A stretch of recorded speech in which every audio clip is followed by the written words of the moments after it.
persilakan kepada yang terhormat Kepala Badan Narkotika Nasional Provinsi Sumatera Selatan, Bapak Dr. Andes John Suman Panjaitan.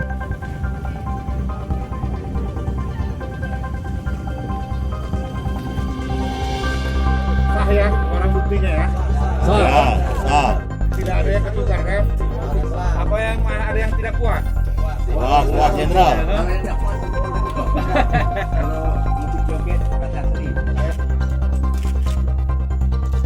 Di Sumatera Selatan untuk melaksanakan pelayanan bea dan cukai Palembang. Beres narkoba Polda. 2, 3. Langsung.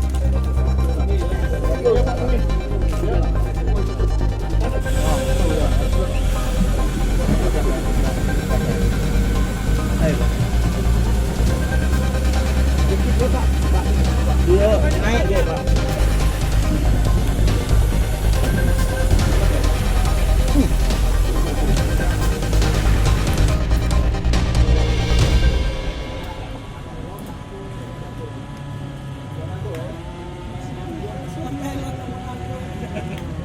Ini kita dapat menyelamatkan generasi dan mereka terselamatkan dari penyalahgunaan narkotika.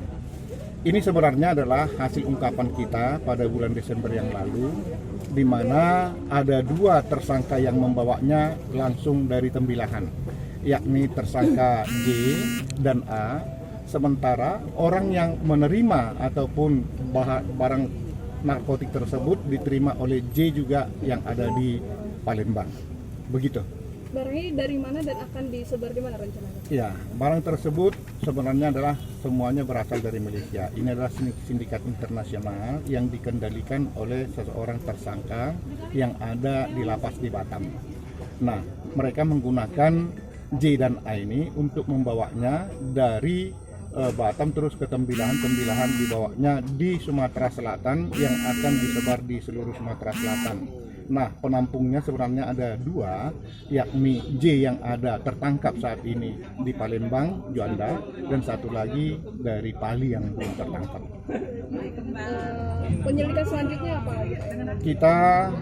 Kita sebenarnya mengungkap sebenarnya ini jaringan internasional. Yang lainnya adalah tersangka yang masih kita buru di atas yang 2 orang ini.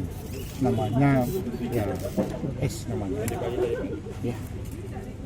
Pak, distribusi ke Sumsel ini lewat jalur mana Pak mereka ini? Iya, kita sama-sama mengerti bahwa mereka menggunakan jalur laut ya, jalur laut dari kapal, kemudian kapal laut nelayan itu kapal kayu dibawanya ke dari Kepulauan Riau ke Tembilahan. Dari Tembilahan bawa darat sampai dengan di Sumatera Selatan. Untuk ancaman sendiri, Jenderal? Ancaman sesuai dengan pasal 114 dan 112 ayat 2 maksimal seumur hidup. Tak bisa disampaikan lagi modusnya seperti apa? Terus juga itu tadi dibungkus pakai bungkus teh Cina gitu bukan? Iya, itu hanya bungkus ya, dan itu bungkus teh itu sudah hal yang lama, sudah konvensional. Modus mereka ini menyelundupkan lewat laut, mempengaruhi nelayan-nelayan kita, dan mereka lah yang direkrut jadi kurir.